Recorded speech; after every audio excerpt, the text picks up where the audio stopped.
Friends, I have a confession to make. I'm not a marketer, at least not in the traditional sense. I don't have a marketing degree, but it doesn't take a marketing degree to successfully promote your business on social media. All it takes is a change in perspective. Often people come to me and say, Jess, I don't know what I don't know. And this is how I respond. I bet you know how to find out. It's all about changing that mindset. For example, if you want to run better Facebook ads and don't want to click on that boost button anymore, click on Ads Manager. Poke around. You're not going to break it.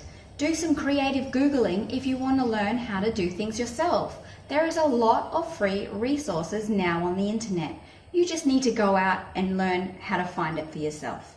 So next time you hear yourself saying, I don't know what I don't know, change your perspective and think about, but I know how to find out.